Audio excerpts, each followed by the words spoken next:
Ahí está. Ahí está. Bueno, comentarles a todos que estamos la verdad muy felices de poder encontrarnos en estos espacios que son muy necesarios para poder encontrarnos a discutir, a formarnos, a pensar qué tipo de formación queremos, qué profesionales queremos ser, cómo abordar las situaciones con las que nos encontramos o que nos vamos a encontrar día a día. Y bueno, nada, la verdad agradecerles a todos, a todas y a todes de poder estar acá con nosotros. Agradecerles a las disertantes, que ahora las voy a presentar, que bueno, son Melissa Gallino y Florencia Sorrino, que estamos también muy felices que puedan estar. Bueno, ellas tienen un Instagram que se llama Así Contexto, que también los invitamos a seguirlas. Suben contenido muy, muy bueno todo el tiempo, así que muy felices de poder contarlas acá con nosotros. El espacio es que podamos ir un poco cómo es el abordaje y cómo es la formación en psicología, en nuestra facultad en general, con respecto a las disidencias y cómo hacemos nosotros para poder construir perspectivas más inclusivas, más diversas, que salgan de esas vertientes o esos fundamentos más patologizadores que siempre han estado ahí. Así que vamos a dejarlo en manos de las chicas que van a estar abordando esos temas. Simplemente, bueno, va a estar siendo grabada, que la van a poder ver después también en nuestro canal de YouTube, que es Surpsico Espacio U. Y bueno, vamos a estar avisando en nuestro Instagram, estar subiendo, que generalmente después de la charla. Y bueno, también que la idea es que este espacio sea abierto, así que cuando haya preguntas, micrófono o escribir por el chat, que yo voy a estar atenta también para poder retomarlas y que se pueda armar ese espacio de debate también. Darles la bienvenida. Bueno, nos acompaña Melissa, que ya es psicóloga TCC, es diplomada en psicoterapias basadas en la evidencia, es docente universitaria y es investigadora en la UFLO. Nos acompaña Florencia Sorrino, que es bueno, psicóloga clínica conductual, es terapeuta de BT en Fundación Foro y bueno, es una profesional también con perspectiva de género y diversidad. Ambas nos van a estar dando su opinión. Así que les cedo el micrófono, chicas. Bueno, buenas tardes a todos. Muchas gracias por estar acá. Somos un montón. Veo un montón de caras conocidas. Esto lo tengo que decir. Tengo a Aye, que Aye es compañera del equipo de Psicontexto y hoy le dieron el alta de estar internada por COVID. Aye, te amo. Así que estoy muy emocionada y muy feliz de que estés acá, Aye. Bueno. Si querés podés dar la voz.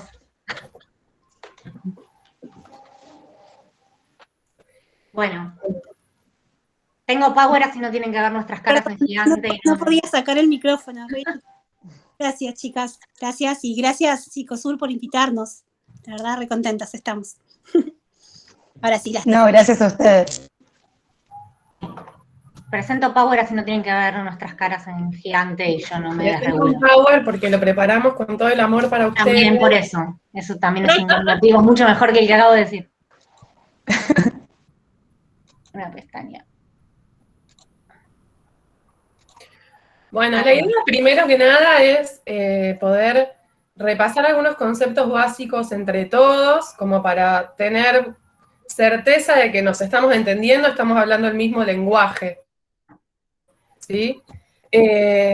Bueno, acá anotamos un par, vamos a ir por un par más. Si yo a ustedes les pregunto qué es el sexo, ¿ustedes qué me responderían? Y acá va a ser así, ¿eh? Hablen así, no lloramos, por favor. Yo los espero.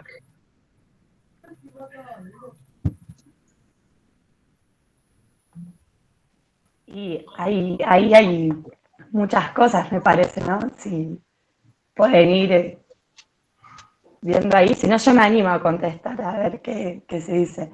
Es como, en mi perspectiva, como la interpretación que se hace al momento de nacer de nuestros genitales, ¿no?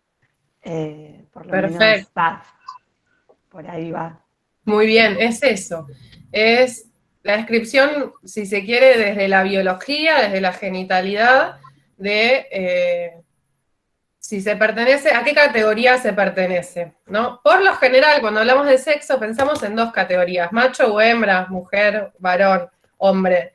El espectro del ser humano ya partimos de la base de que biológicamente tenemos tres categorías posibles, porque uno puede nacer mujer, uno puede nacer biológicamente mujer, biológicamente hombre o intersex, ¿sí? Que es una de las posibilidades que el espectro de la genética nos da y que suele quedar por fuera de las definiciones. Por eso es importante empezar como a retomar, a ir tirando el hilito en ciertas cosas que tenemos como muy establecidas como son y que por ahí no son tan así.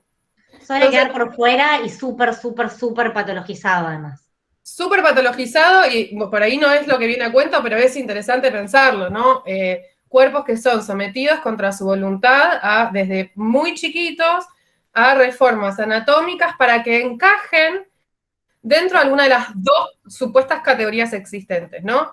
Lo que esté más fácil de médicamente reconstruir o lo que más fácil se pueda llegar es lo que los médicos y las familias deciden cuando los niños intersex son muy pequeños. Hay todo un movimiento intersex a nivel mundial súper fuerte para justamente frenar las intervenciones en contra de la voluntad, ¿sí? Eso es un tema que daría para una charla entera solo de ese tema, pero que es muy importante porque se vulneran una cantidad de derechos enormes y genera, es lo que nos estructura la forma de mirar al otro, ¿verdad? Si yo entiendo que solamente hay dos sexos posibles biológicamente, entonces voy a tratar de que el que no encaja ahí, encaje, como sea.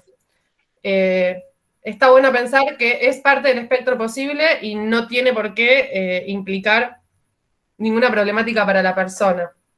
Se verá. Entonces, por un lado, partimos de la base de que el sexo es la estructura anatómica, la genitalidad, la biología de una persona. En función del reproductor, sí. Serían como características sexuales a partir de las cuales se asigna una categoría de género, ¿no? Cuando nacemos, arbitrariamente dicen, tiene pito, varón. Entonces, de alguna manera, se nos asigna un género arbitrariamente. A partir de lo cual, o que vienen con un montón de cuestiones asociadas, ¿no? Un montón de roles de género asociados a cada uno. Muchos mandatos en cuanto a el rol de género, el tipo de papel que voy a desempeñar en la vida, la forma en la que me voy a expresar, la expresión de género, ¿no? Hay como toda una serie de mandatos que indican que si perteneces a determinada categoría deberías comportarte, vestirte, expresarte de determinada forma.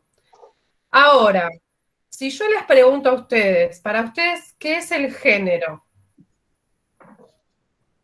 Ustedes, alguno que se anime, no pasa nada, no es un espacio en el que estamos tomando examen, si nos equivocamos no hay problema. La estamos Si yo les pasando peor que pregunto, ustedes. género, ¿qué piensan que es el género?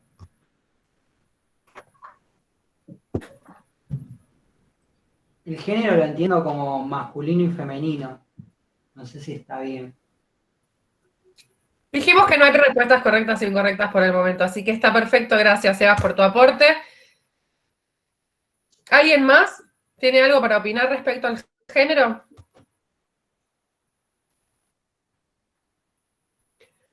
Bueno, en líneas generales, sí. Puede ser. Es una construcción. Es una construcción. Tal cual. Bien, a mí me gusta más. Es una construcción. Puede ser, es una construcción que podría ser mujer, hombre, ¿no? Pero lo que tiene que es una vivencia interna. Es una vivencia interna, sí, correcto, que es verdad, suele amoldarse a ciertos patrones culturales, por lo cual es completamente lógico que uno lo piense en términos de masculino o femenino. Al menos en nuestra cultura, que está como bastante regida por la cis heteronorma.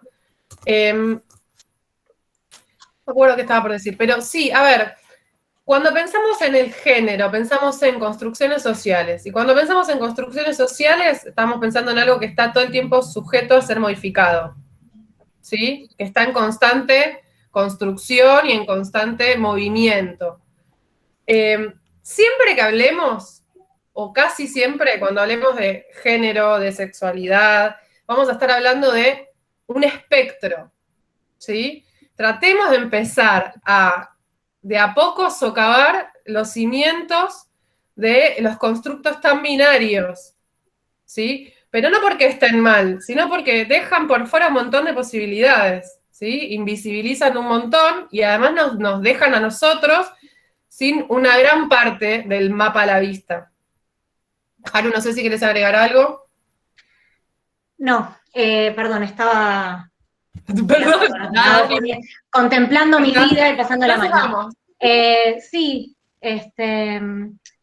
algo que me parece importante es esto de, por ahí, como concepto de cis y trans, que no sé si es algo que tienen. Que ahí vamos. Cuando hablamos de género, estamos hablando de algo que es una construcción cultural respecto a. Cuando hablamos de identidad de género, estamos hablando de una vivencia subjetiva, ¿sí? Que es bien idiosincrática y que tiene que ver con la percepción del sí mismo, ¿no? Esa identidad construida a través del tiempo que en algún punto nos sostiene conectados con la realidad, ¿no?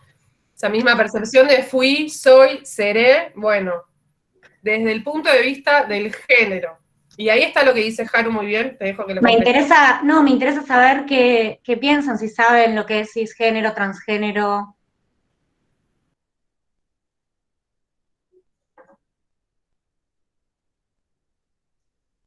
¿Alguien? Tarde o temprano van a participar, se los aviso.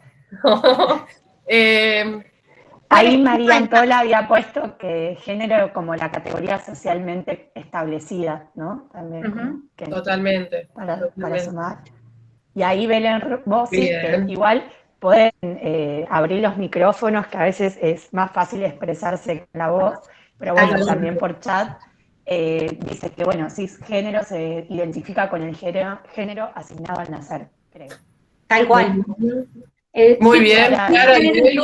Implica eso, ¿no? Que si yo, vamos a ponerlo en términos claros, ¿no? Si yo nazco y tengo genitales femeninos, alguien me ve y dice, ah, es mujer, y yo después, mi vivencia interna, esto que decíamos de la identidad, también es mujer, entonces ahí yo soy cisgénero, que es nuestro caso con Meli. Somos cisgénero, nuestra vivencia interna se corresponde con el género que alguien nos asignó arbitrariamente al nacer. Transgénero implicaría tener un género que no se corresponde con ese asignado al nacer. Una vivencia interna de otro género. O de ningún género. Que pertenezca a cualquiera de los géneros del espectro que no sea el asociado al sexo biológico. Ahí ya puedo empezar a bardear un poco, no, pero me gustaría como recalcar que justamente estamos Meli y yo acá porque hay mucha discriminación y hay muchas personas, yo creo que es un espacio donde debería haber alguien trans, pero estamos acá porque justamente hay mucha exclusión en lo educativo, para llegar a ciertos espacios, para llegar a ciertos lugares, entonces es un... Totalmente. Vamos a ir hablando de eso, vamos a ir llegando hacia ese punto, pero está buenísimo explicitarlo, digamos. Así como en este sistema que está, como decíamos hace un rato, tan normado a raíz de una visión muy machista del mundo, muy heterosexual del mundo, muy cis del mundo. Así como las mujeres recién estamos como ganando espacios y cooptando territorios, falta como mucho por construir y mucho territorio por allanar para personas que tienen como muy poco acceso, ¿no? Un poco, o sea, estaría buenísimo que haya suficientes licenciadas trans que puedan estar investigando sobre su propia realidad y acá sentados hablando.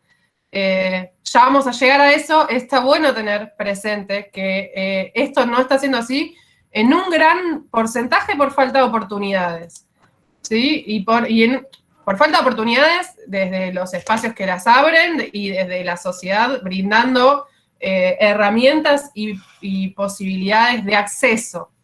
Pero bueno, como nosotros tratamos de hacerlo del lugar más respetuoso posible, y más constructivo posible, pero a plena conciencia de que queremos que este espacio sea ocupado por otras personas.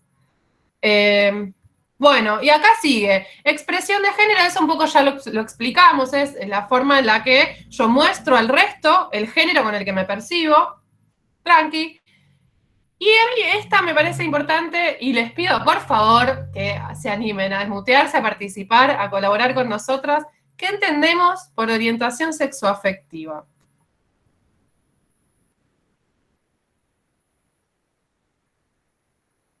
Yo se los pedí por favor. Esta la saben. Esta yo creo que la saben. Hola, Sí. ¿qué tal? Yo soy Mara. Hola, Para Mara. mí sería la orientación sexual, hacia a qué uno se orienta de forma sexual, ¿no? Puede ser, no sé, hetero, homo, asexual. Hay distintas orientaciones. Bien, muy Me bien. encanta que hayas dicho sexual. Muchas gracias. Y hacia sexual y vamos. Normalmente la clasificación clásica que todos seguramente conocemos es heterosexual, homosexual y bisexual. Bien, por lo general, hasta hace no muchos años, era como las categorías disponibles. Ubícate en la que quieras, en la que puedas. Bueno, hay como estos últimos años viene habiendo una visibilización mucho más grande de justamente el espectro de posibilidades y los conceptos de lo que se llama, entre comillas, las neosexualidades, que es un concepto que está en bastante debate, pero nuevas definiciones dentro de lo que es la orientación sexoafectiva, como demisexual, sapiosexual, pansexual, asexual, muy bien. Algo que me parece importante, esto que decía Mara de, bueno, ¿por qué orientación sexoafectiva? Porque estamos hablando de, puede ser orientación sexual o puede ser orientación afectiva o ambas, ¿no? Esto tiene que ver con, alguien me puede interesar, alguien de un género me puede interesar románticamente, pero no tener deseo sexual, yo puedo ser asexual, ¿no? Entonces, por eso es importante que pensemos en orientación sexoafectiva.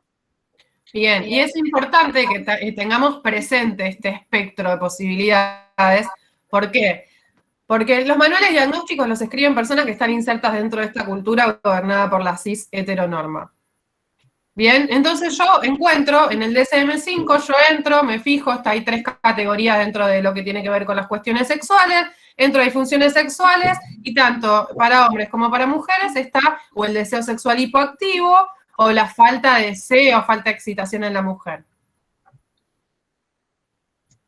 ¿Eso necesariamente es algo patológico?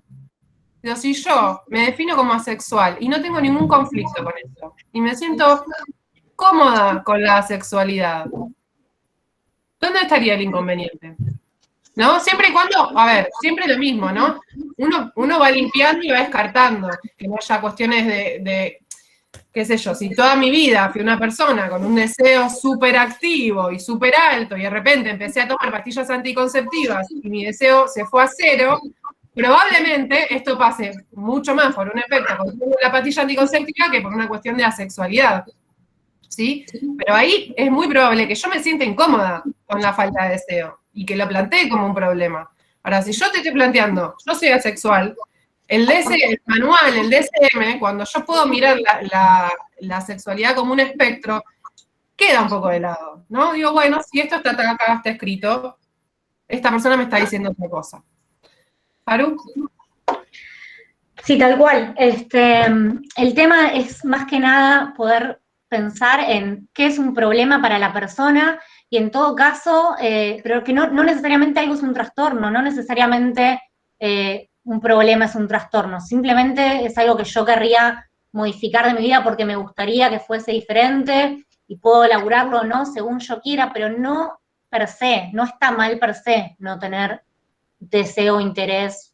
Totalmente. Bueno, Mara decía eso con mucha razón y Paula agrega algo que es muy cierto, que es, hay un conflicto que aparece cuando no se cumple con lo que la sociedad espera de una persona sexualmente activa. ¿No? Y hay mucho de esto. La sexualidad está muy atravesada por mandatos culturales, ¿no? Por ahí como todos, los mandatos culturales van cambiando. Quizás antes las mujeres estábamos medio condenadas a ser mojigatas, a guardarnos para el casamiento y a ser muy cuidadosas con qué era lo que se sabía de nuestra vida sexual para no ser catalogadas negativamente por ella. Y los hombres, si no cumplían determinadas expectativas de cantidad, de calidad, de lo que sea, también quedaban como por fuera o sometidos a un discurso de burla, ¿no? de cuestionamiento, que está bueno tenerlo en cuenta. Está bueno tener en cuenta cuando los mandatos culturales están generando el perjuicio y no en sí. O sea, yo puedo sentirme incómoda con mi falta de deseo, no porque mi asexualidad me genere incomodidad, sino por cómo siento que el resto me trata, ¿no? Y hay algo de esto que está con la sexualidad todo el tiempo en juego. Vamos a volver a esto varias veces, porque es algo que está muy en juego, y de hecho, el momento en el que se logra sacar la homosexualidad del CIE 10, fue justamente por eso, porque se demuestra que lo que generaba incomodidad, lo que generaba malestar, lo que generaba sufrimiento, no era la homosexualidad per se, sino la forma en la que la sociedad trataba a los homosexuales por ser homosexuales, ¿no? Y ahí, si alguien por algún motivo no entiende o voy muy rápido, yo por ahí me cebo y hablo re rápido, me dicen. Ahí tienen el hombrecito de jengibre muy conocido, que seguramente lo deben haber visto en algún lado. Pero la idea es empezar a pensar que pueden existir las combinaciones que se les ocurran, ¿no? Que ninguna, y me parece que lo más importante es esto, que ninguna identidad de género se corresponde necesariamente con un sexo biológico, ni con una expresión de género, ni con una orientación sexoafectiva en particular. Una persona puede ser una persona que nació con pene y su identidad de género es mujer y su expresión de género es andrógina y su orientación sexoafectiva es asexual, ¿no? No hay ninguna que diga que la otra tiene que ser de esa manera. Y algo que puse acá porque, bueno, estamos en psico y me parece copado, de Froxan, que es una genia. Esto, espérate, hago un paréntesis acá. Haciendo un paréntesis. Yo con él no lo estoy llegando a leer porque se pixela. Todos los que estén acá y tengan ganas nos escriben a nuestro mail, a nuestro sí. después se los repetimos y les mandamos el power. Lo escribimos como para poder girarlo y que quede. Y que no se vean nuestras caras en grande. Lo vuelve a decir. Yo para eso. No lo habían escuchado. ¿No era para eso? Entonces, bueno, Froxan. Lo que dice ella es, esto desde el punto de vista del análisis de la conducta, ¿no? Que las etiquetas de género hacen referencia a una clase de comportamiento, de ciertos patrones, de ciertas respuestas, de conductas que tienen cierto valor normativo según la cultura. Entonces, el ejemplo que ella pone es, decir que Pepe es tímido no significa que existe un rasgo esencial interno de Pepe que hace que sea tímido. De la misma manera que la feminidad de María, desde el punto de vista del análisis de la conducta, solamente quiere decir que María tiene una serie de comportamientos, una serie de conductas que socioculturalmente se perciben como femeninas, ¿no? Es decir, que no nos interesa tanto, lo que nos interesa es los comportamientos que etiquetamos como femeninos y masculinos, y esto va cambiando socialmente, como decía Amelia, va cambiando a medida que cambia la sociedad, como decía Amelia hace un ratito. Entonces, algo del feminismo es poder hacer esta arbitrariedad explícita, decir, che, pará, nada es inherentemente femenino o masculino, sino que hay una serie de refuerzos históricos, culturales, para cada comportamiento, para cada género. Exactamente. Y en función de esto, a mí siempre me gusta, soy re fan de esta expresión, pero Judith Butler dice que todos los conceptos que se refieren a esto no se escriben de una vez y para todas, sino que están siempre en el proceso de estar siendo rehechos. Y dice que no hay manera de designar ni a lo anatómico ni a lo sexual sin un marco cultural, ¿no? Hay un marco cultural que los define y no estamos por fuera de ese marco cultural.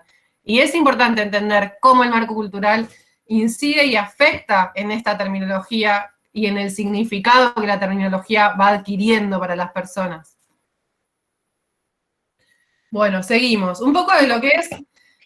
Meli, contanos un poco de la historia esta porque... Claro. El recorrido de la patologización a través del tiempo, ¿verdad? Estamos ahora como en un proceso medio, un momento de la vida medio bisagra en el que se espera que en el próximo DSM ya no esté como patología, no aparezca como patología, pero vamos a ver un poco de dónde venimos hasta dónde estamos hoy. Bueno, en el DSM-3 está el término transexualismo, que habla de un malestar persistente sobre el sexo biológico y una preocupación por deshacerse de las características del sexo biológico y de adquirir el del sexo opuesto. Como dice acá, está bien claro que está como aclarado enmarcado en un constructo binario, ¿no? Si no pertenezco al mío, pertenezco al otro, porque hay dos. Punto. No hay mucha más vuelta que darle. Cuando sale el DSM-4, empieza a haber como un giro conceptual a todo esto, ¿no? Hago un paréntesis que no lo aclaré antes. Los movimientos activistas LGBT en el mundo han sido grandes traccionadores de cambios a niveles muy profundos, ¿sí? Y no solo, digo, el DSM lo escriben ciertos intelectuales que deciden cómo universalizamos conceptos, ¿verdad? Para que todos entendamos que estamos hablando de lo mismo. Bueno, en eso está todo el tiempo en pugna el activismo de un montón de gente, no solo de intelectuales, que están diciendo, che, ojo, porque nosotros somos personas y estamos acá y estás hablando de nosotros. Y hay ciertas cosas que ya no te vamos a tolerar.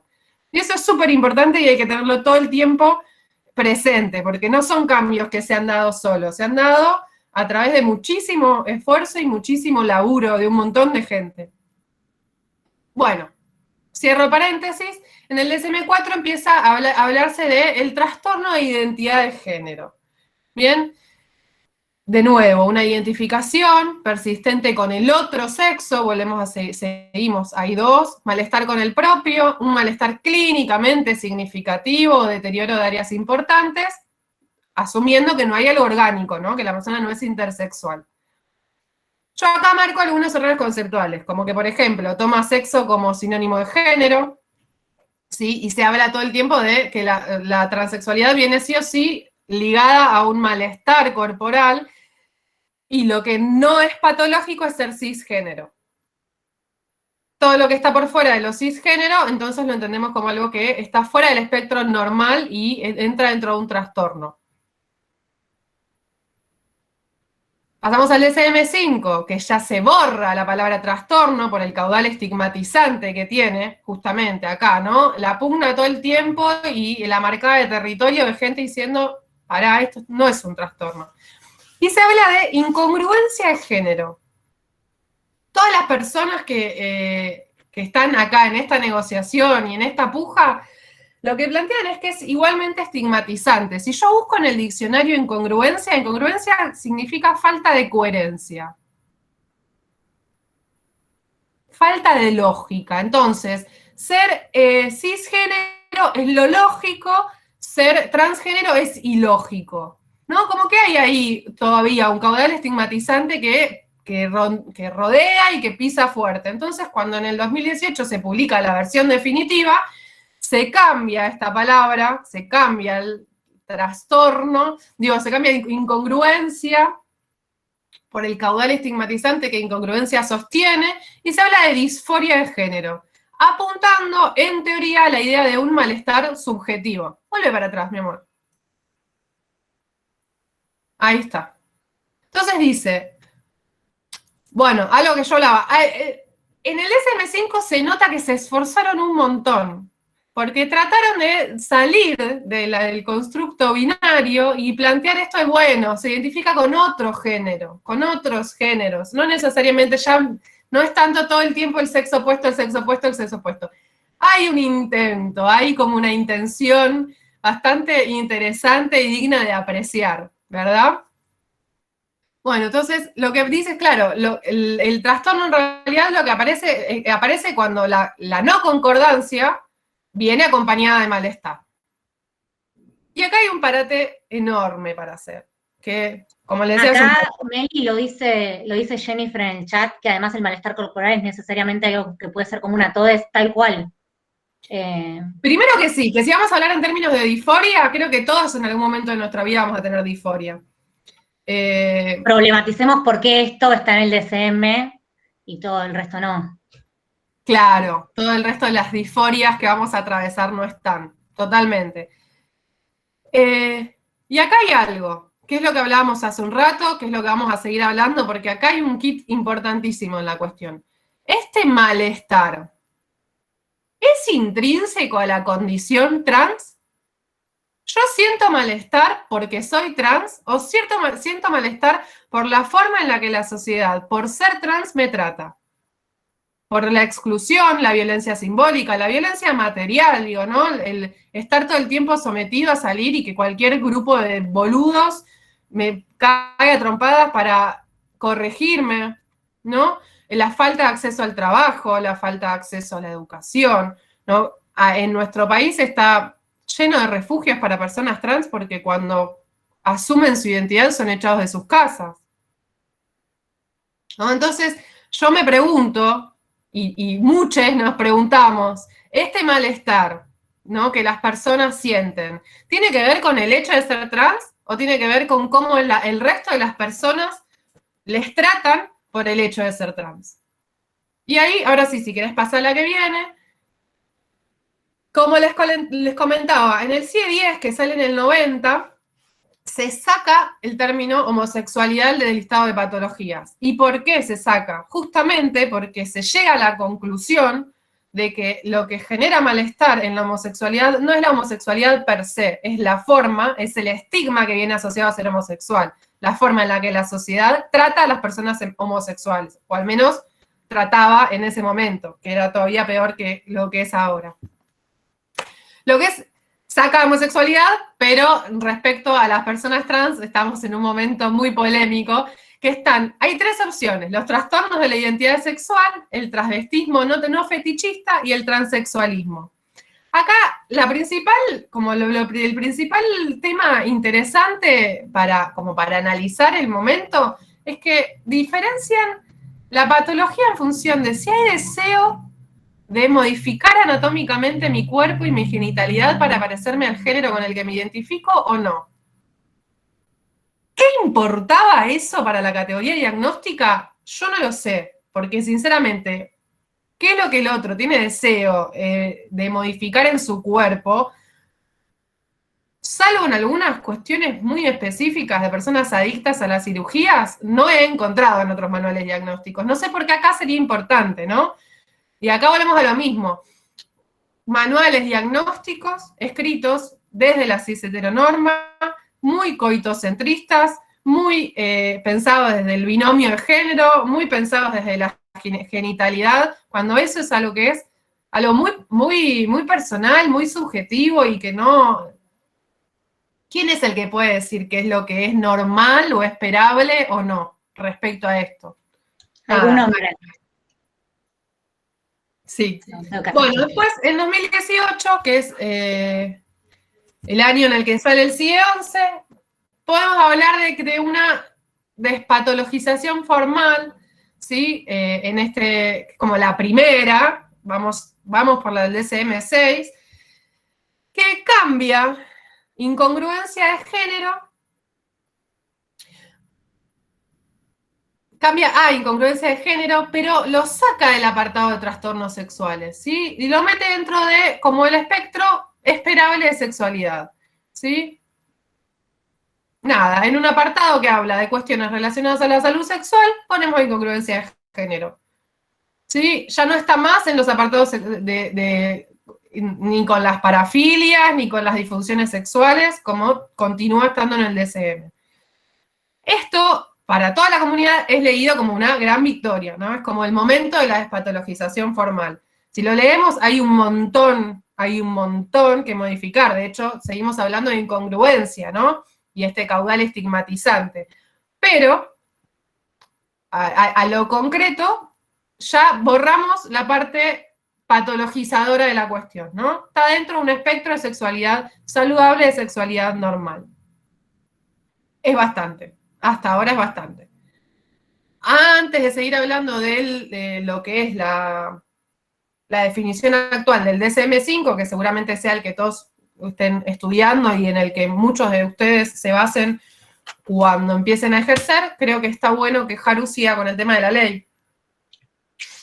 ¿Vale? Bueno, la ley, que la 26743, dice muchas cosas, algunas de las que creo que más nos competen como profesionales de salud mental son las que pusimos acá. En primer lugar, que define, ¿no?, a la identidad de género como esta vivencia interna, esto que decíamos, que ya es un montonazo.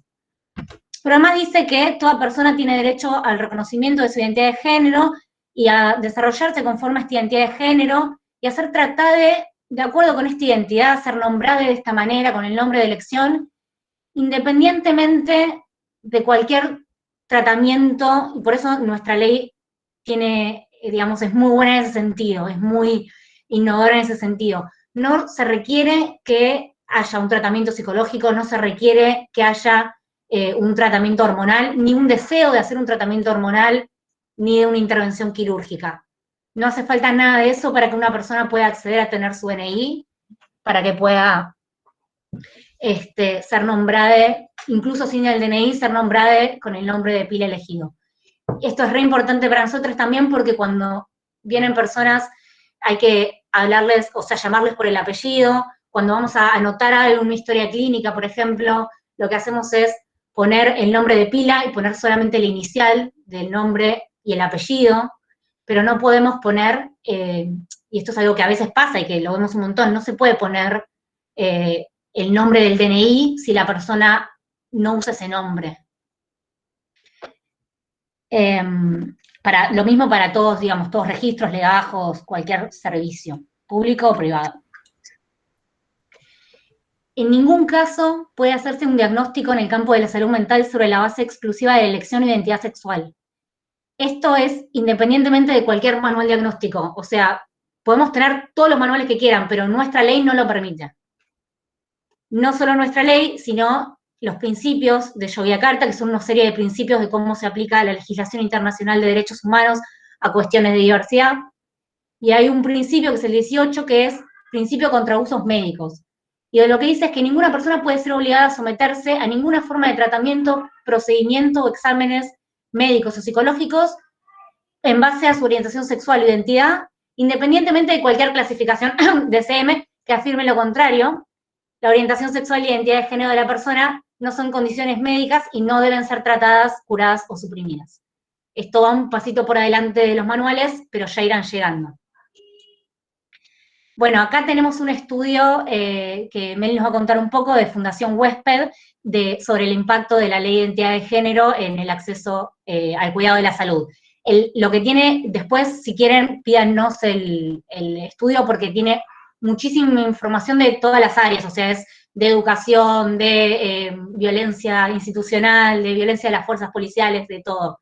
Pero bueno, acá trajimos lo que tiene más que ver con salud.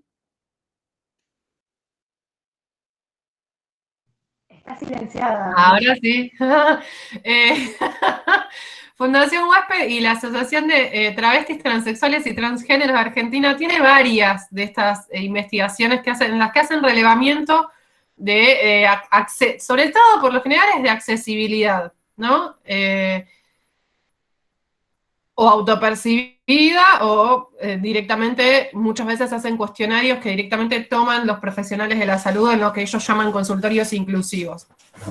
En este relevamiento específicamente, como decía Haru, lo que ellos trataron de ver es cómo impactó la identidad de género en el acceso al cuidado de la salud en la población trans. Este primer punto, yo se los leo, dice que el 78,6% de las mujeres trans y el 70,8% de los hombres trans mencionan que no tienen ningún tipo de cobertura médica que no sea la garantizada por el Estado, o sea, los hospitales públicos. Este dato no nos dice solamente esto. ¿Por qué? En Argentina, si vos tenés un trabajo en blanco, tenés obra social. Quiere decir que entonces el 21,4% de las mujeres trans y el 29,2% de los hombres trans que participaron de la muestra en este momento son les que podrían llegar a estar insertos en el mercado laboral. ¿Sí? Porque tenemos un 78,6% y un 70,8% que evidentemente en blanco no están porque no tienen obra social. ¿sí? Y está bueno tratar de todos estos datos, ir leyéndolos con los datos que se asocian, ¿no? Porque no es un dato menor pensar que el 70%, el 78% de una comunidad no tenga acceso a trabajo en blanco. Sobre todo considerando que para las mujeres trans suele ser bastante única la alternativa posible, ¿no? Y no está...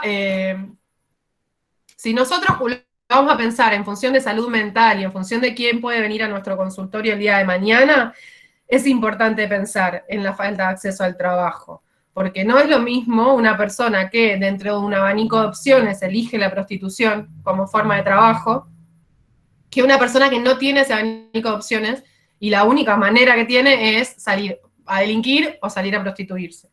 ¿Sí?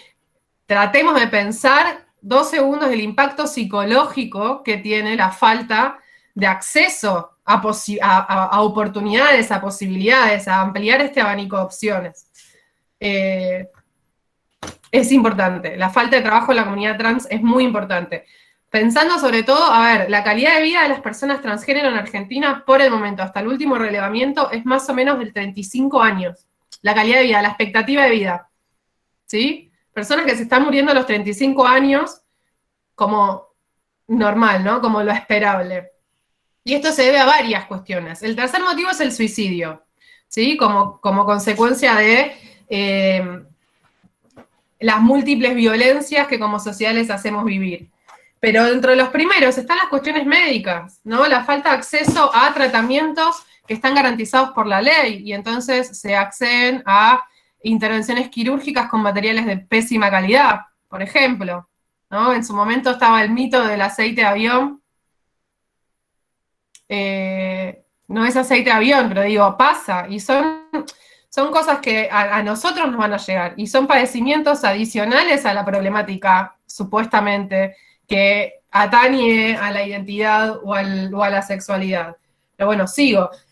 Las mujeres trans que tienen el DNI con su cambio de nombre... Quiero dar un dato mágico, horrible, que es que del 32 al 50%, según diferentes estudios, de las personas trans realizaron algún intento suicida en su vida. Es una locura. Es un montón. Es el tercer motivo de muerte, que es un montón. Es muchísimo, ¿no? Y más si entendemos que los primeros 2 tienen que ver con esto, digo, se concatenan. Si yo tengo un dolor crónico, gravísimo, asociado a malas intervenciones con materiales de mala calidad, probablemente también sea más propensa a necesitar acabar con este sufrimiento, ¿verdad? Pero son, nada, datos. En casi ninguna temática, pero en esta particularmente, los datos nunca se pueden leer de una forma lineal. Siempre hay que tener que empezar a tratar de la coyuntura. ¿En qué contexto, en qué estructura se está dando esto? Bueno, entonces dicen que las mujeres que tienen en su DNI su nombre elegido, su nombre autopercibido, empezaron a realizar más consultas que en el año en el que se tomó la muestra, que las mujeres que no habían hecho el cambio de DNI, ¿no? En muchas de las investigaciones que hace Fundación Huésped sale el tema de la importancia de los consultorios inclusivos, porque muchas personas no se van a atender porque se sienten violentadas al momento de ser llamadas por su dead name o el nombre asignado al nacer. ¿Sí? Entonces, es importante tener presente que, evidentemente, la ley genera una modificación positiva en la vida de estas personas porque les da la oportunidad de, a priori, ser nombrados de la forma que deciden y con la que se sienten cómodas. Y este dato lo pusimos principalmente por lo que refiere a lo que nos toca. Dice, respecto a experiencias de discriminación y estigma por su identidad, el 45% de los hombres trans fue discriminado por médicos, el 40% por personal administrativo, el 28% por enfermeros, y por profesionales como psicólogos, el 24,4%. ¿Sí? Es un porcentaje altísimo. Y hoy, bueno, en las mujeres, el 29,1%. A ver, nosotros tenemos que pensar siempre, a mi manera de ver, el espacio de consultorio como un espacio de aceptación incondicional del otro. No de sus conductas, pero sí del otro. ¿sí? No, uno no puede sentirse juzgado en el espacio de terapia. Uno no puede sentir que en el espacio de terapia hay alguien diciéndole qué hacer, cómo ser, a qué atenerse, ¿sí? Eso primero, para cualquier persona. Pero con esta evaluación en particular, uno tiene que ser específicamente cuidadoso. ¿Por qué? Porque estamos hablando de que fuera del espacio de terapia viven sistemáticamente siendo violentados, violentades. Entonces, el espacio de terapia no puede ser un espacio en el que se reproduzcan esas violencias. Que la persona que llegue al consultorio se sienta tratada de la misma forma en la que se siente sistemáticamente maltratada afuera. Es sistemáticamente maltratada afuera.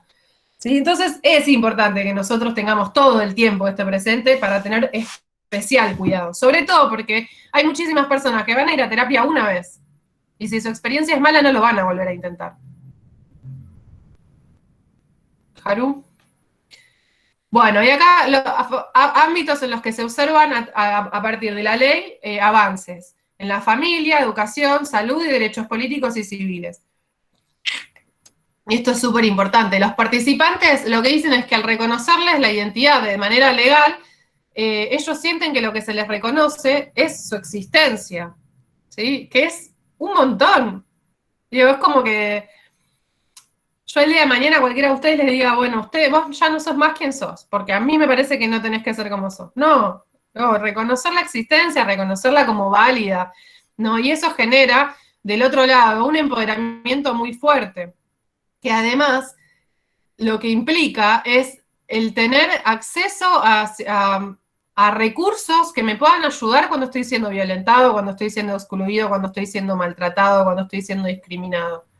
¿Sí? Hoy en día, que esto que leíamos hace un rato, que, por ejemplo, me tienen que respetar mi nombre autopercibido en el colegio, en la universidad, en un consultorio médico, si eso no pasa, yo tengo a dónde recurrir para pedir que deje de tratárseme de esa manera, que se respete mi identidad, ¿sí? Y este es como el encuadre que nos da la ley, ¿no? Un cajoncito de recursos para poder seguir luchando y exigiendo básicamente lo que corresponde.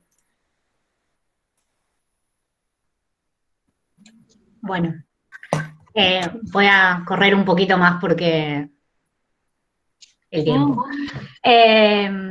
Bueno, esto es súper importante, es salud y estrés de minorías. El estrés de minorías es una teoría de Meyer del 95, que lo que hace es describir cómo el estrés crónico asociado al estigma social en general, incluyendo vivir en una sociedad cis heteronormada, disminuye los recursos de afrontamiento y compromete la salud mental. Hay mucha evidencia que demuestra que las personas LGBT experimentan tasas altísimas de discriminación. Y además hay otros estresores de minorías internalizados que afectan el bienestar de las personas. Esto es, por ejemplo, muchas personas sienten vergüenza sobre la propia identidad y lo ocultan, y estar ocultando tu identidad es un estresor enorme que estás llevando encima. Entonces, todas estas conductas que uno realiza, la verdad es que el estrés que producen es enorme y crónico, ¿no? Y una cuestión relevante es esto que decíamos, que a pesar de tener más comprometida su salud mental, de esto que hablamos de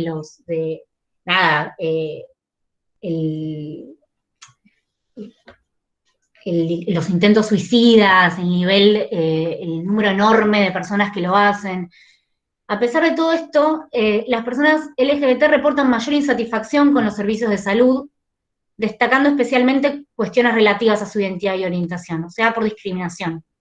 Y estas son las personas que acceden, porque hay muchísimas personas que ni siquiera acceden, o porque no tienen los recursos, o porque sufren violencia y discriminación, y consideran con buenos motivos que no les van a entender. Entonces, a partir de esto, está lo que es la psicoterapia afirmativa, que no es un modelo teórico en sí mismo, sino que es un enfoque que adopta una mirada diferente, positiva de las personas LGBT, y lo que hace es ocuparse de las influencias negativas de la homofobia, la transfobia y el heterosexismo en la vida de los consultantes, ¿no? Entonces, se puede combinar con cualquier modelo teórico. Lo importante es, o lo que hace es implica que percibir la sexualidad y la identidad disidente como variantes normales del género y la sexualidad humana sin intentar modificarla. Y algo que es importante también es sin hacerla foco de la terapia cuando no tiene que ver con el motivo de consulta del cliente. Algo que pasa a veces es, no sé si les habrá pasado, pero suele pasar que es como, ok, sos trans, ese es tu motivo de consulta. Sos gay, ese es tu motivo de consulta. Y no, por ahí no tiene nada que ver. Entonces, respetar cuál es el motivo de consulta de la persona que viene, y también sin evitar el tema y sin minimizar la importancia de la orientación y la identidad, reconociendo y comprendiendo la influencia del estrés de minorías y el estigma social en salud mental.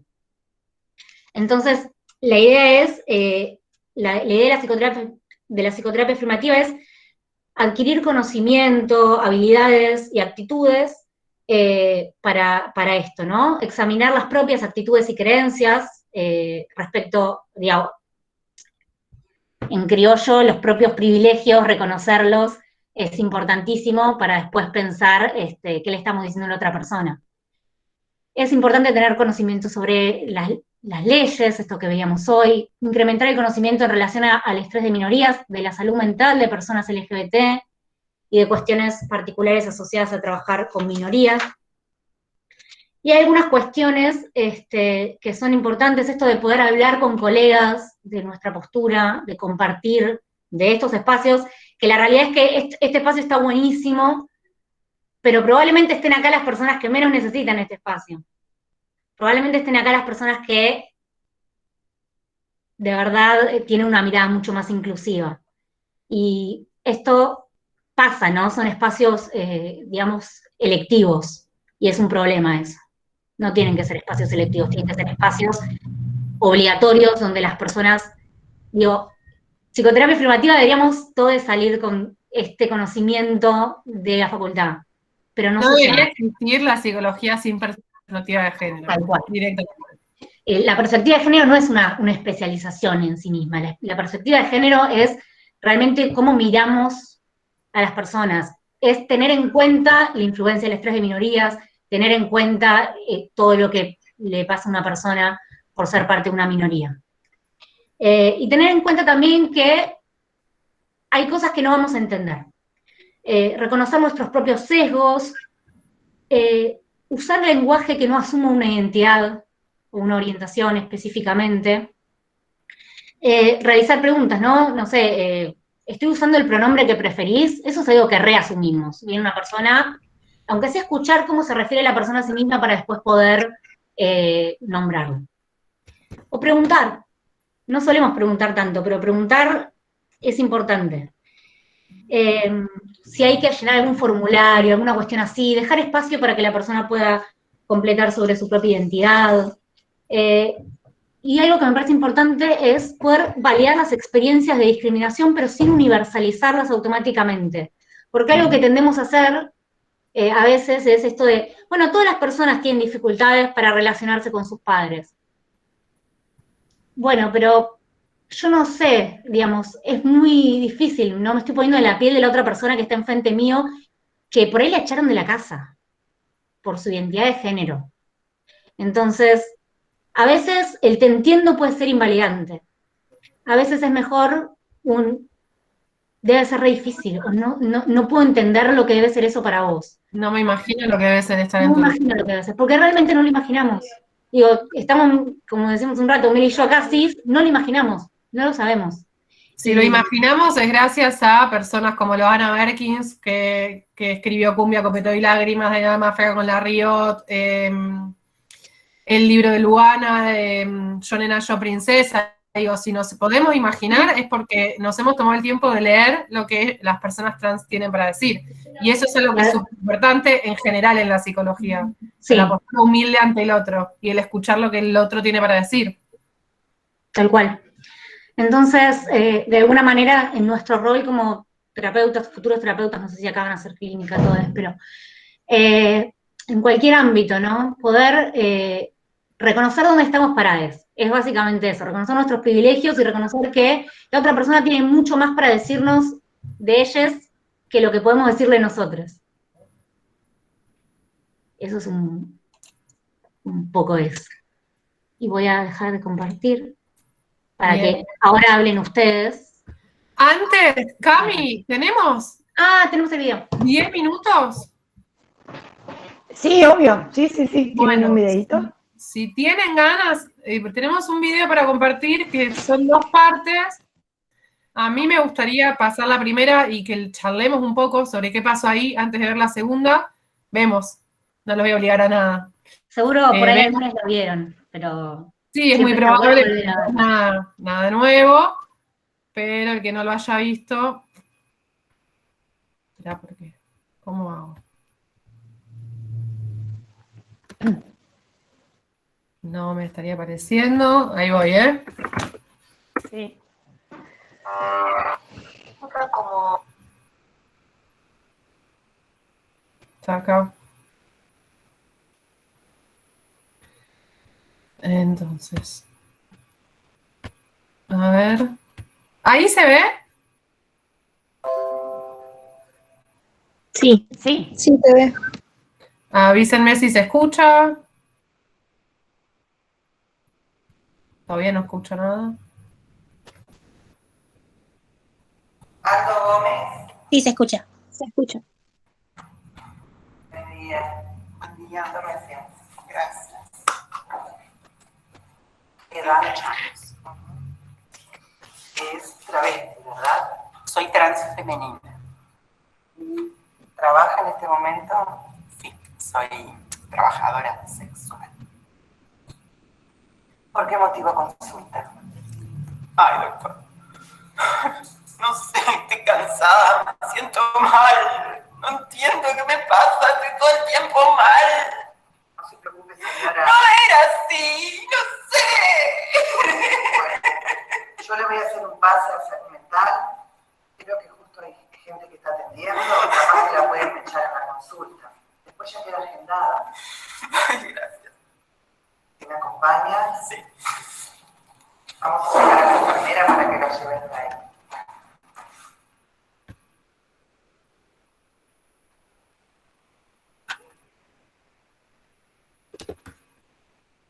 Bueno. ¿Qué vimos? ¿Qué cosas les parece que estuvieron buenas? ¿Qué cosas les parece que no estuvieron buenas del trato que recibió esta persona?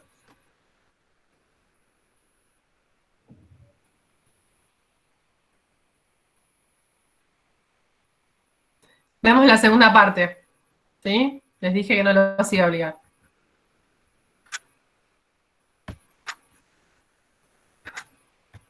Ahí va. Ahí. Uy. Ahí, Sí, Chiari. sí, alguien va a hablar. ¡Ay! ¡Alguien va a hablar! Esperen, ahí está. Sí. Ahí Chiara había comentado algo en el grupo. ¿Se escucha? Ah, sí, hola, Chera, ¿cómo estás? Te queremos. Bien, todo bien.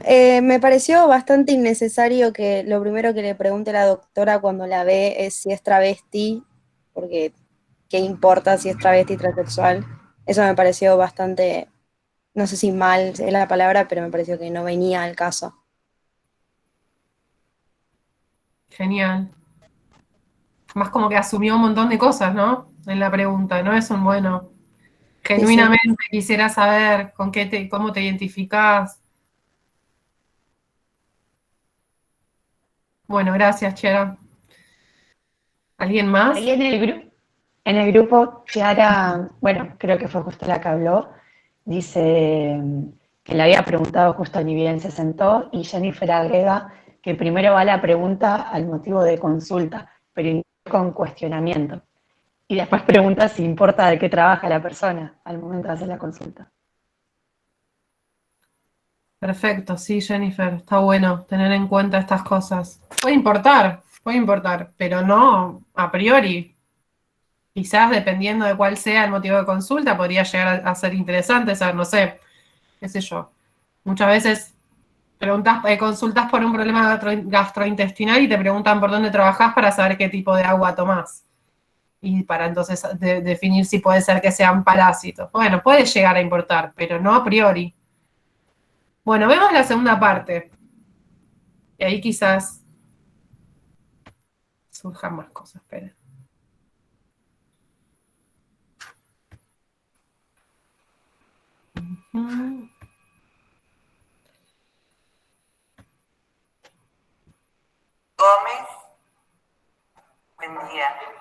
No se ve el video. Gracias. ¿De verdad? A ver. Ah, ahí está. Entonces, vamos acá.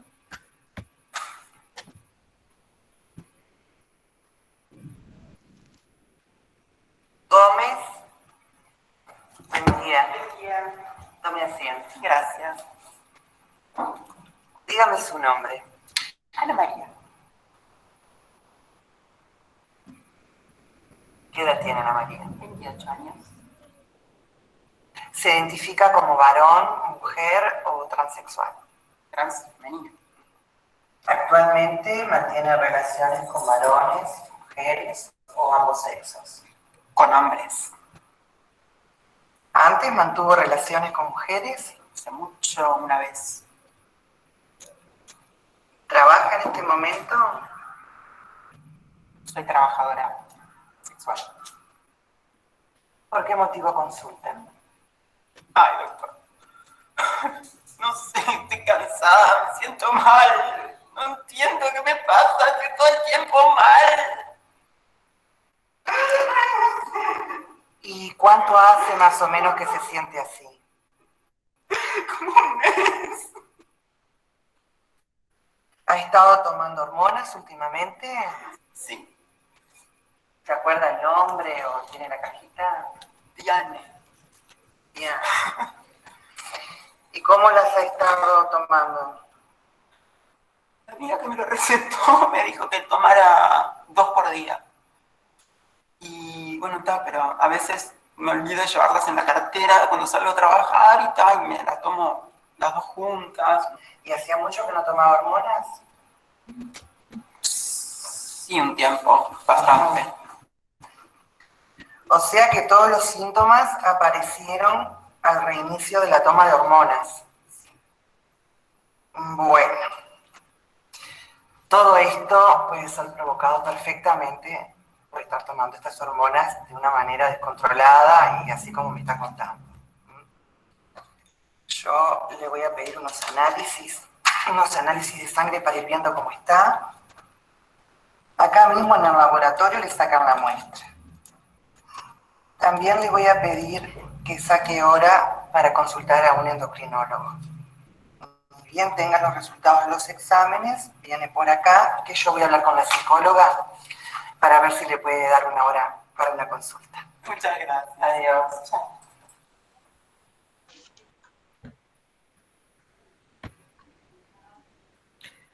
Bueno, acá está súper claro el relevamiento de datos para la historia clínica en un caso y en el otro.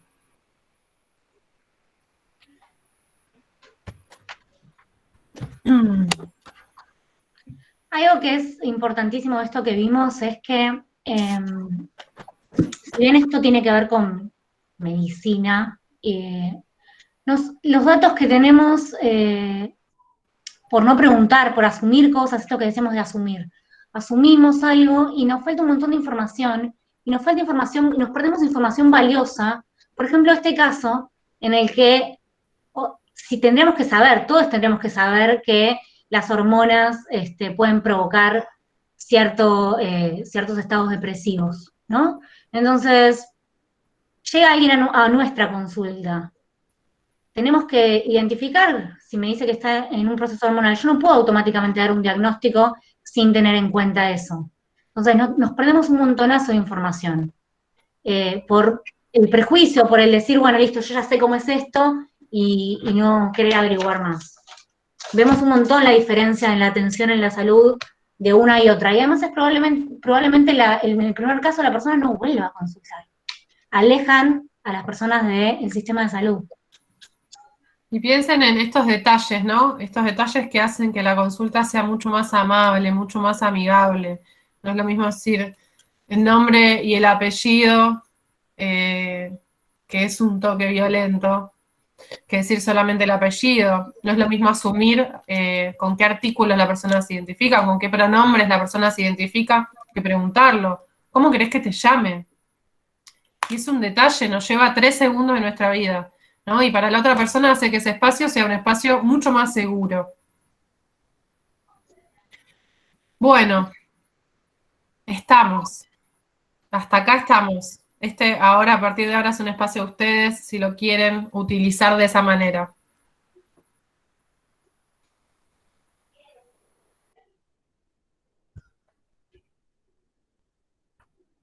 Hablen.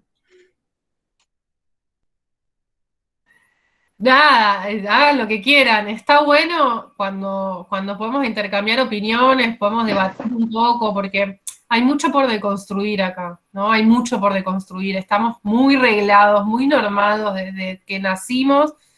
Entonces, nada, la forma es problematizar, es preguntarnos, es cuestionarnos, es charlar entre nosotros y ver qué vamos a hacer en el camino. No, quiero preguntar, les voy a hacer preguntas directas así. No sé en qué año están, pero ¿alguien vio algo de esto en la facu? No. No, yo lo vi por fuera, o sea, hice cursos, Sofía charlas, pero adentro no. No, tampoco, para nada. Es un montón. Yo no lo vi en toda la carrera. Ay, mirá, me contestaron en el chat. Quinto licenciatura. Dentro de la facultad no sé nada. Trabajamos con las leyes en psicopatología. Bien, buenísimo. Caso Dora, bueno, claro.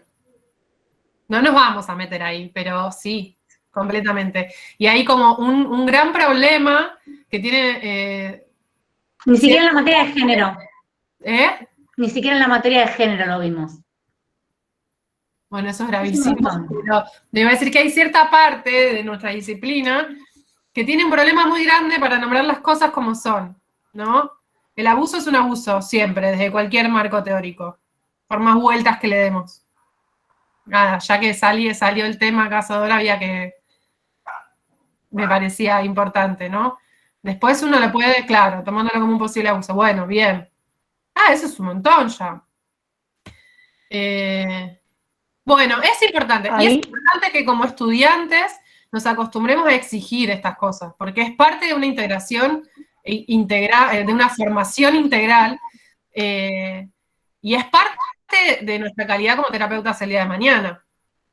Y es esto, ustedes que están acá probablemente lo necesitan menos que todas las demás personas que están, ese es el tema, todas las demás personas que están, que no lo ven en toda la carrera, que no ven nada en toda la carrera y que no tienen perspectiva de género. Pero bueno, es importante seguir gestionando estos espacios como el que gestionó Sur hoy. Es importante gestionar estos espacios, exigir a nuestros docentes, a nuestros directivos, ¿no? No quedarnos acá. Hay mucho por hacer, muchísimo por reconstruir. Estos espacios son re importantes. Gestionar espacios de intercambio, de debate, ¿sí? De cuestionarnos. Nosotras estamos acá hablando desde el privilegio.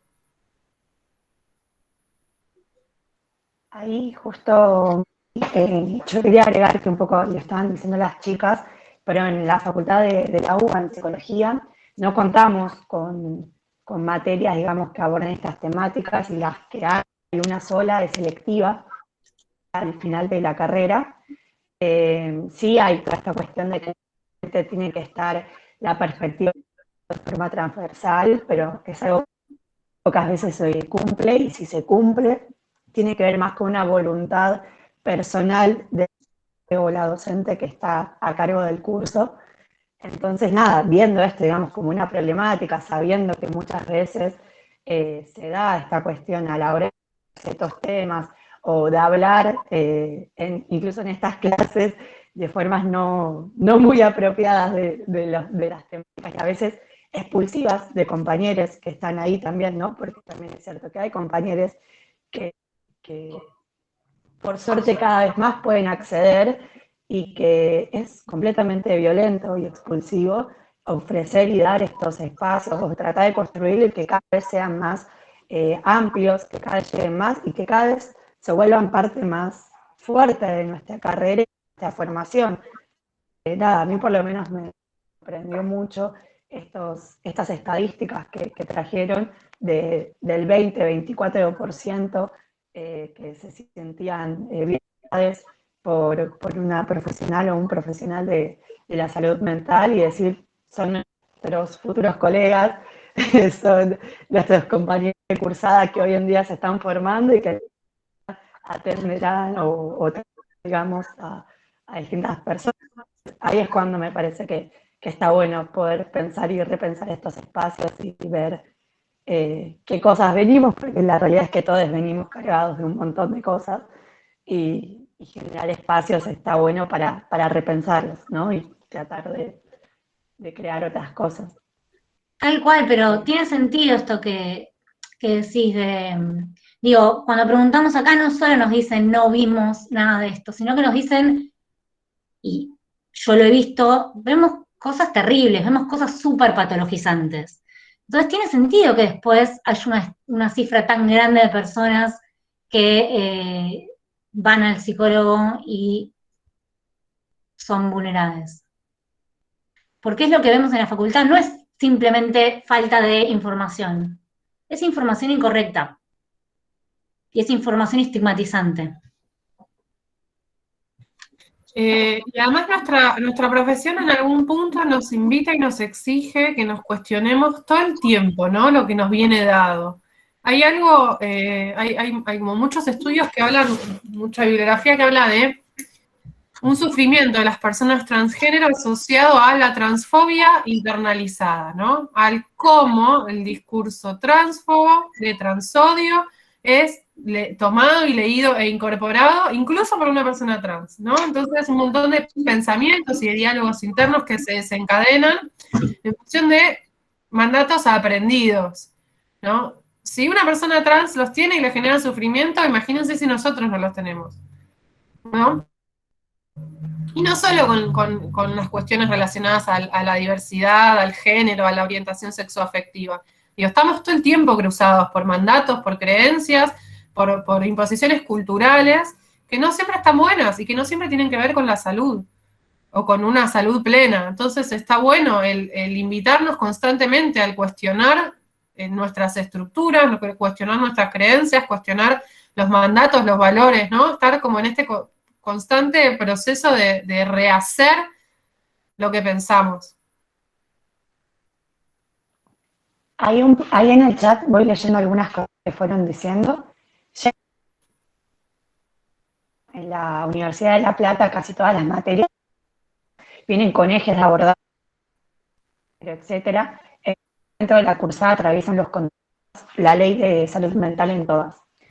E Irina dice, lo que sí hacen los docentes, algunos, es tratar los textos de una mirada crítica, tratando de entender que son textos escritos en el 1900, la mayoría ya no se entienden las cosas de esa manera.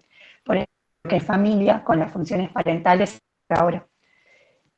Sí, ahí quería agregar que hay un montón de cosas que las traían ustedes, que hoy en día existen, la ley de identidad de género, la ley vigente, hay un de recursos y de herramientas que tenemos, y que a veces, muchas veces, el problema es el no conocimiento, y el segundo, de aplicarlas, si no pasamos nosotros también como profesionales o como profesionales por un revisar algunas cosas previas que venimos y que cargamos también, ¿no? Porque nada, nos cuesta, así como a veces nos cuesta utilizar el lenguaje inclusivo, cuesta hacer determinadas cosas.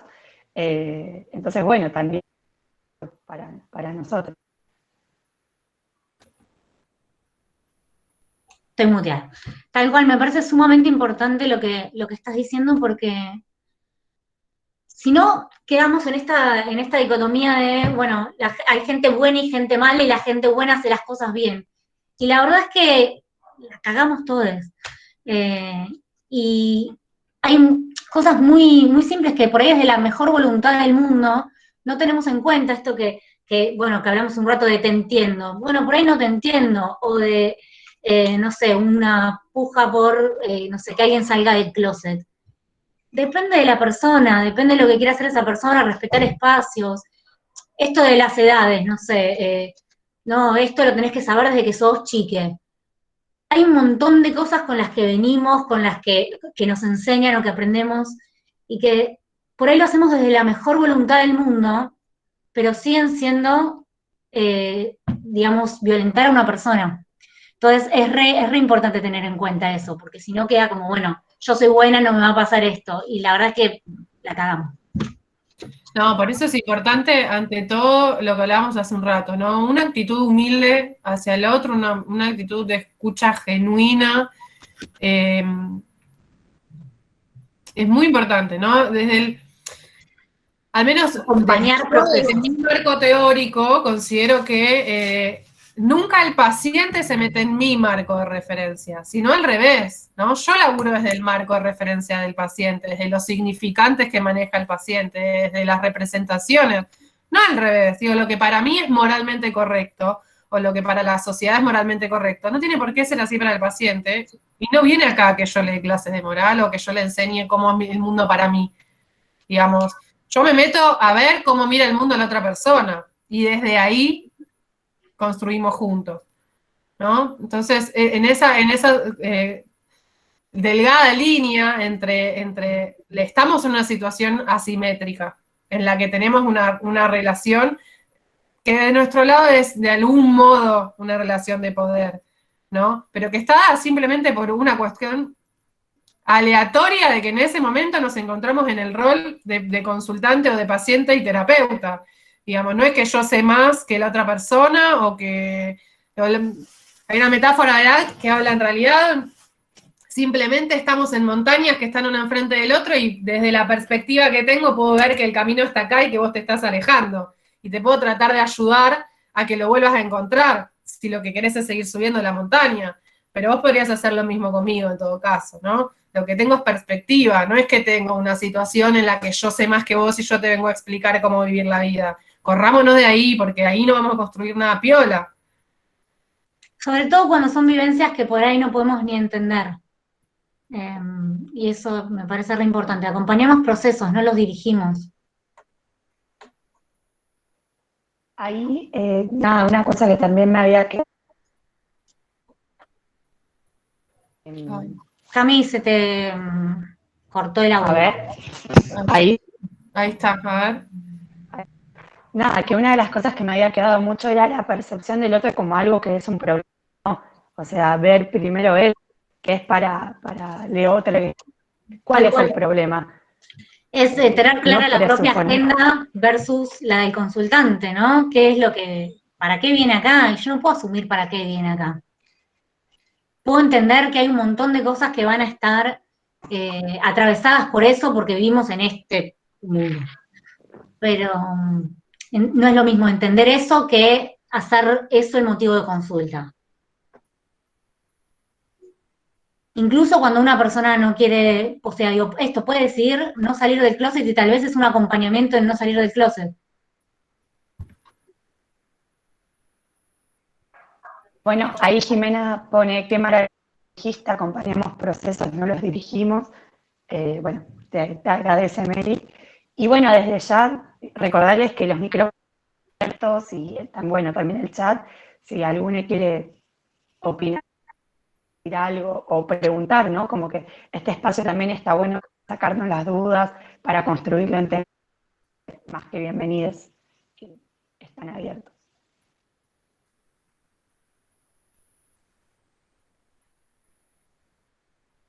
No se amontonen, por favor, de a uno.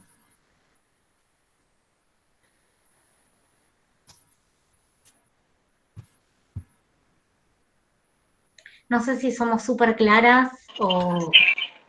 No, yo lo que quiero, hola, ¿qué tal? Mi nombre es Jimena. Yo lo que quiero es agradecerles. Les cuento que estudié en La Plata, en la Universidad Nacional. Me recibí hace unos cuantos años y nunca tuvimos espacios de reflexión y las cátedras eran bastante violentas y estigmatizantes en todas estas cuestiones. Muchos de estos temas estaban invisibilizados y muchos otros, cuando aparecían, con una mirada súper estigmatizante y patologizadora.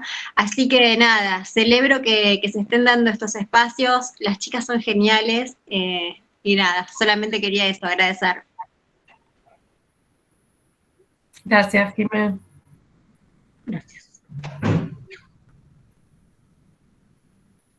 Bueno, también pueden abrir el micrófono para tirarnos flores. No basta. Antes no querías que te vean la cara y ahora querés que te tiren. No quiero que me vean la cara, pero pueden tirarme flores sin verme en la cara. Pueden tirarle flores al Power. No. Pueden tirarle Ahí flores al se- Power, es muy lindo. El Power es bellísimo, muchísimas gracias. Ahí sé que es necesario poder hablar y reflexionar cuestiones y que agradecer el espacio. La verdad es que nos queremos agradecer mucho la presencia de todos, saber que un poco esto es un puntapié para poder seguir hablando de cosas más.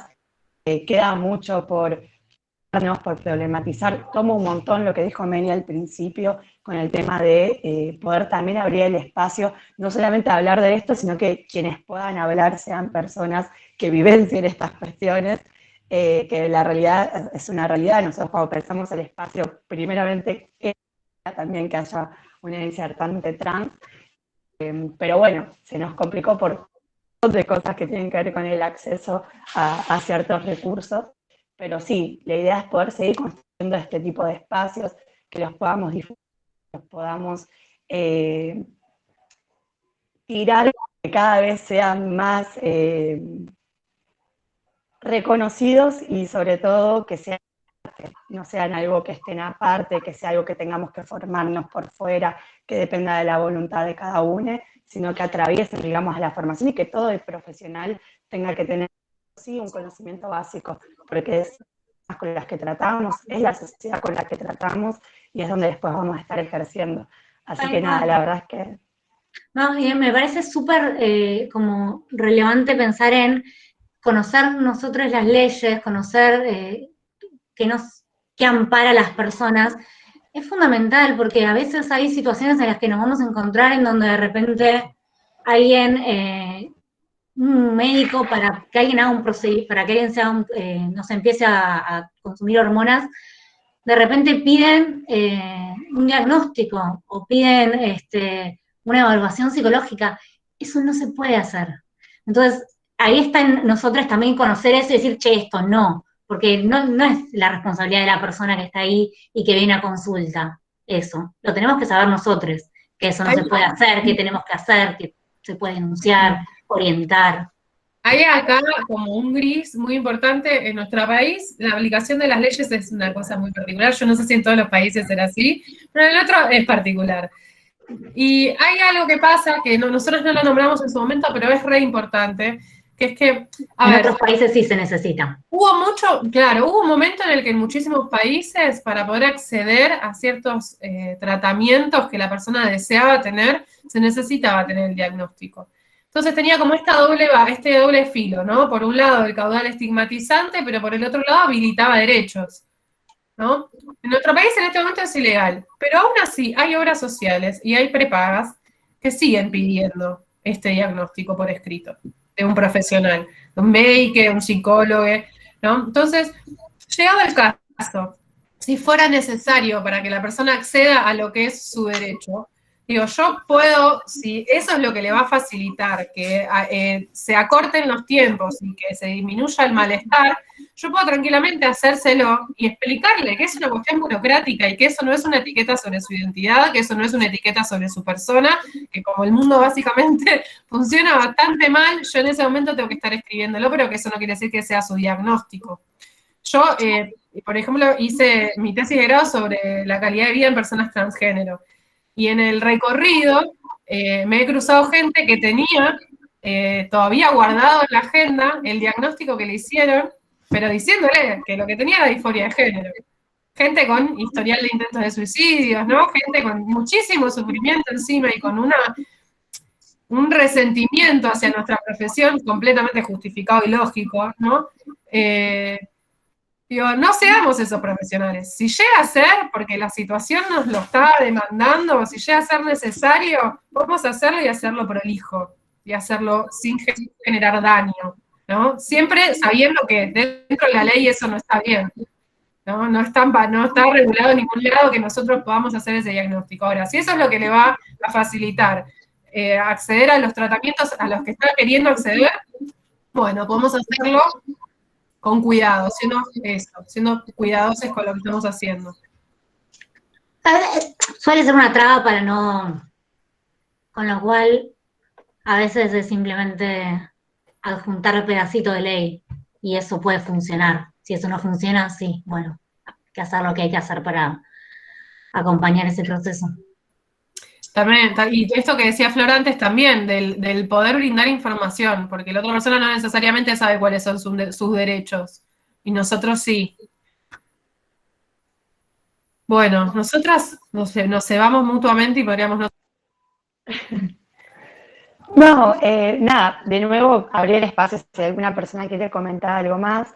Ahí en el grupo en el chat estaban diciendo que nada, se sorprendían un poco de estos pequeños avances que hay en las instituciones, de poder ver los textos de forma crítica y demás, que son pequeños avances que a veces nos parecen como avances de hormiguitas y que nos decir, bueno, cuánto más falta, pero también es verlo de perspectiva y decir, bueno, va lo bien, generalmente avanzando, y es gracias a Amelia al principio, ¿no?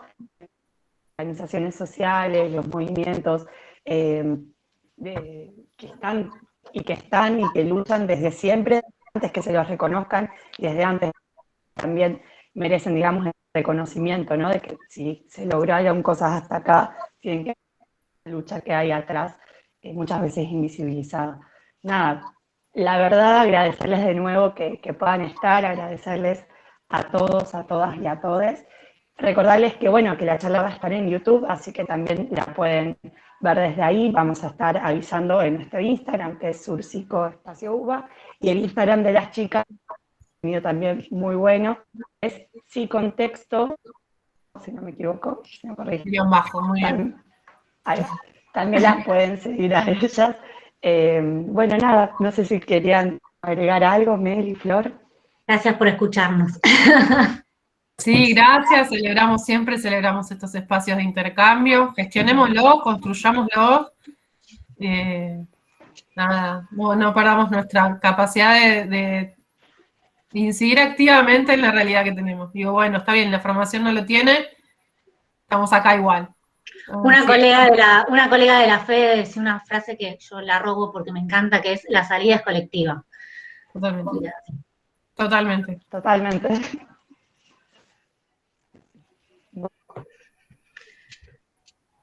Bueno, gracias.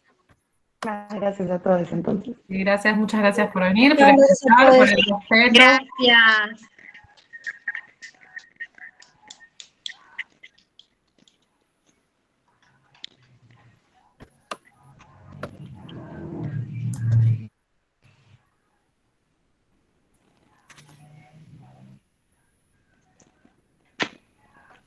Besos, chicas. Gracias.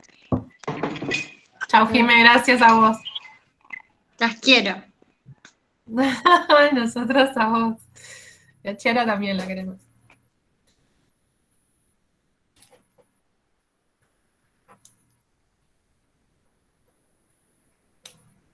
Bueno, está bien.